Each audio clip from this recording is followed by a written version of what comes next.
Nah,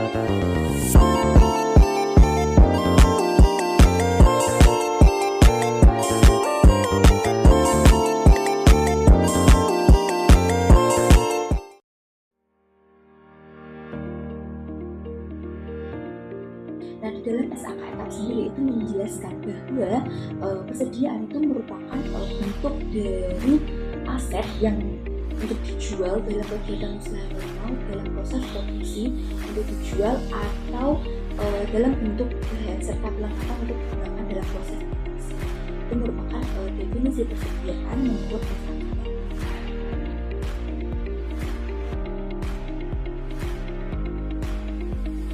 Perbedaan antara perusahaan dagang dan perusahaan industri, di mana di dalam perusahaan dagang sendiri itu dia itu hanya memiliki persediaan barang dagangan atau barang yang dibeli untuk dijual kembali tanpa adanya perubahan bentuk.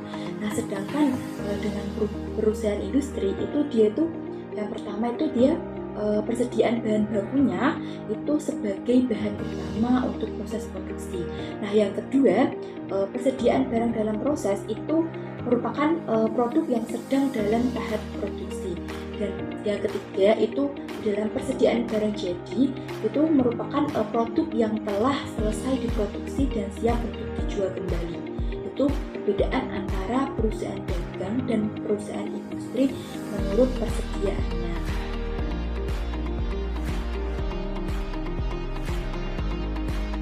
Nah, di dalam perbedaan sistem pencatatan persediaan sendiri itu terbagi menjadi dua. Nah, yang pertama itu ada sistem periodik dan sistem perpetual. Di mana di dalam sistem periodik ini yang pertama itu pencatatannya itu dilakukan pada akhir periode. Nah, sedangkan pada sistem perpetual itu pencatatannya itu dia dilakukan setiap terjadi transaksi atau setiap ada transaksi. Nah, yang kedua itu pada sistem periodik itu tidak mencatat transaksi persediaan secara real time, sedangkan pada sistem perpetual itu tidak memerlukan perhitungan secara fisik secara rutin, tetapi hanya membutuhkan pengecekan secara berkala. Nah, di dalam sistem periodik sendiri itu juga dia memerlukan perhitungan secara fisik untuk mengetahui jumlah persediaannya.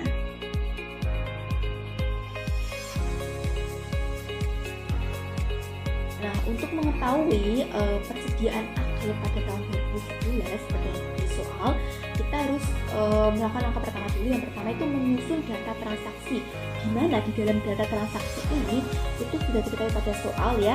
Kita langkah kedua langsung menghitung persediaan setiap transaksi baik dari sisi penjualan maupun sisi pembelian. Nah, seperti transaksi yang pertama pada tanggal 1 Januari tahun 11 itu terdapat saldo awal. Nah, saldo awalnya itu sebesar 1000 unit, harga per unitnya itu 4000. Nah, transaksi pada bulan kedua yaitu tanggal 12 Februari tahun 11 itu terdapat transaksi pembelian, di mana di transaksi pembelian ini pembelian awalnya itu sebesar 1500 dengan harga per unitnya itu 5000. Jadi total persediaannya pada bulan Februari ini itu dari saldo awal tadi sebesar 1000 unit ditambah dengan karena ada transaksi pembelian ya pada bulan Februari, maka ditambah dengan pembelian tersebut sebesar 1500, maka akan menghasilkan 2500 unit. Nah, pada transaksi yang ketiga pada tanggal 21 bulan Maret tahun 11 itu terdapat transaksi penjualan, di mana transaksi penjualan tersebut ini sebesar 2200 unit. Nah, karena kita menggunakan metode FIFO, maka barang yang masuk itu dijual terlebih dahulu.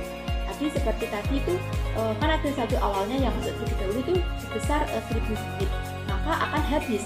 Dan barang yang kedua pada tanggal bulan Februari itu sebesar 1200 unit, maka untuk menutupi penjualan 2200, maka 1200 tadi kurangan dari 1000 tadi itu akan tersisa 300 unit. Nah, jadi sisa persediaan pada bulan Maret itu sisa persediaannya itu sebesar 300 unit dengan harga per unitnya itu adalah 5.000. Nah, pada transaksi keempat pada tanggal 11 itu ada transaksi pembelian, di mana pembelian ini itu sebesar 450 dengan harga per unitnya itu adalah 5.500. Maka total persediaannya jadi 300 dari sisa persediaan yang di bulan Maret tadi ditambah dengan total persediaan pada tanggal 11 tersebut. Jadi 300 unit tadi itu ditambah dengan 450 unit, maka akan menghasilkan 750 unit. Nah, pada transaksi selanjutnya itu pada tanggal 9 bulan 8 tahun 11 itu ada transaksi pembelian lagi, di mana pembeliannya itu sebesar 2.300 dengan harga jual per unitnya itu adalah 4.500.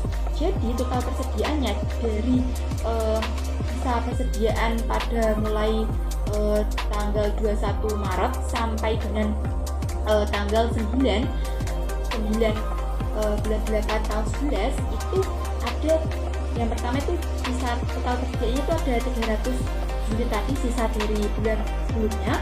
Nah, yang kedua itu ada 4 ditambah dengan 450 unit dari sisa sebelumnya juga bulan sebelumnya.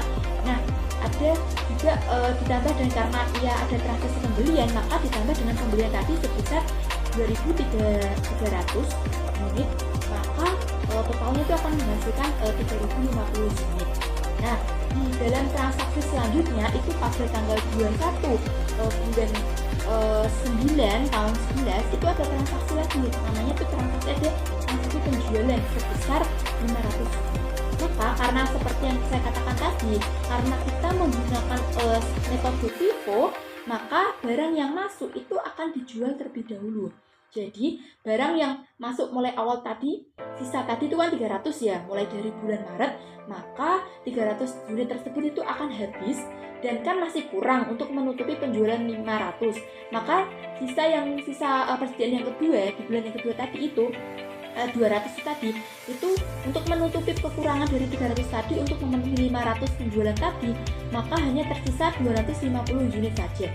Jadi sisa persediaan pada tanggal 21 bulan 9 tahun 11 maka hanya terdapat 250 unit dengan harga per unitnya itu 5.500. Nah, ditambah dengan 2.300 unit dengan harga per unitnya adalah 4.500. Jadi total persediaan pada tanggal 21 bulan 9 tahun 11 itu akan menghasilkan total 2.550 unit. Nah, langkah yang terakhir, langkah yang ketiga, kita tuh harus menghitung nilai persediaan akhirnya. Jadi nilai persediaan akhirnya tersebut itu tadi 250 unit dikali dengan 5.500 akan menghasilkan 1.375.000 dan 2.300 unit tadi dikali dengan 4.500 akan menghasilkan 10.350, maka total nilai persediaan akhirnya akan menghasilkan dari tadi 1.375.000 ditambah dengan 10.350.000, maka akan menghasilkan sebesar 11.725.000.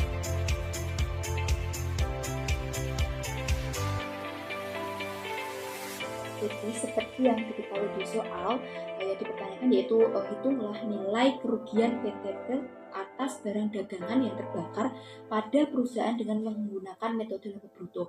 Nah, metode laba bruto yang digunakan pada soal ini ada dua. Yang pertama itu laba bruto sebesar 20% dari HPP dan yang kedua itu laba bruto sebesar 15% dari penjualan. Maka langkah yang pertama itu kita harus menghitung laba bruto 20% dari HPP. Jadi HPP itu sama dengan penjualan bersih dibagi dengan 1,2. Nah, 1,2 itu dari mana? 1,2 itu diperoleh dari 20% dari HPP. Maka penjualan bersihnya itu 90.000 dibagi dengan 1,2 maka akan menghasilkan 75.000. Nah, yang kedua itu menghitung laba bruto sebesar 15% dari penjualan. Jadi HPP-nya itu penjualan bersih dikali dengan 1 dikurang 0,15. Nah, 0,15 itu dari mana? 0,15 itu dari nilai laba bruto penjualan sebesar 15%. Maka penjualan bersihnya itu tadi 90.000 dikali dengan 0,85 maka akan menghasilkan 76.500. Nah, langkah yang terakhir kita harus menghitung persediaan yang terbakar atau yang mengalami kerugian. Maka kerugian laba bruto sebesar 20% tadi itu, rumusnya itu total persediaan dikurang dengan HPP dikurang dengan persediaan akhir. Maka kita cari dulu total persediaan itu dari mana. Nah, total persediaan itu dari persediaan awal ditambah dengan pembelian bersih. Jadi total persediaan tadi itu menghasilkan 191,250 dikurang dengan 75.000 dikurang dengan 32.500 maka akan menghasilkan 83.750. Nah, kerugian laba bruto sebesar 15%-nya itu rumusnya tadi sama, total persediaan dikurang HPP dikurang dengan persediaan akhir. Maka total persediaan tersebut itu sebesar 1.091.250 dikurang dengan 76.500 dikurang dengan persediaan akhirnya yaitu 32.500 maka akan menghasilkan nilai sebesar 82.250. Jadi kesimpulannya yang ditanyakan tadi kan kerugian ya laba bruto kalau sebesar 20% maka dia itu nominalnya itu sebesar 83.750. Nah, sedangkan jika dia menghitung laba bruto kerugiannya dengan 15% dari penjualan maka akan menghasilkan total 82.250 rupiah.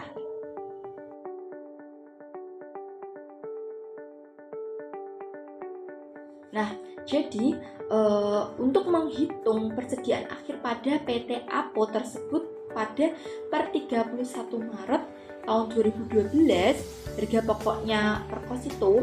Nah, jadi yang data yang saya ambil itu hanya yang kos saja, tidak dengan data retailnya. Maka seperti yang diketahui pada di soal itu mengetahui bahwa ada persediaan awal kosnya itu sebesar 6 juta. Nah, pembelian kosnya itu 60 juta, ongkos angkut kosnya itu sebesar 6 juta, dan potongan pembelian kosnya itu 5% dari 60 juta akan menghasilkan 3 juta. Nah, retur pembelian ongkos angkut kosnya itu menghasilkan 6 juta dan retur pembelian kosnya itu 6 juta dikali 3/5 akan menghasilkan 3.600.000.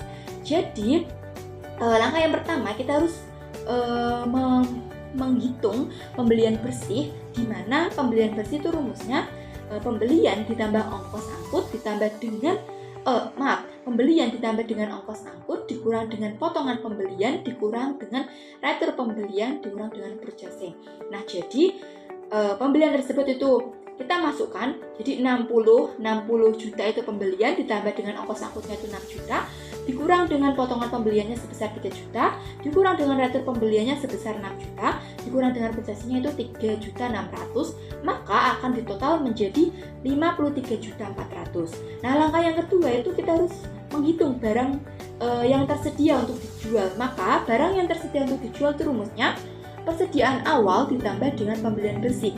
Maka persediaan awalnya tadi itu 40 juta, maka ditambah dengan 53.400.000 dari total pembelian perhitungan pembelian bersih tadi, maka akan menghasilkan sebesar 93.400.000. Jadi nilai persediaan akhir pada PT APO pada per 31 Maret 2012 pada harga pokoknya itu sebesar 93.400.000.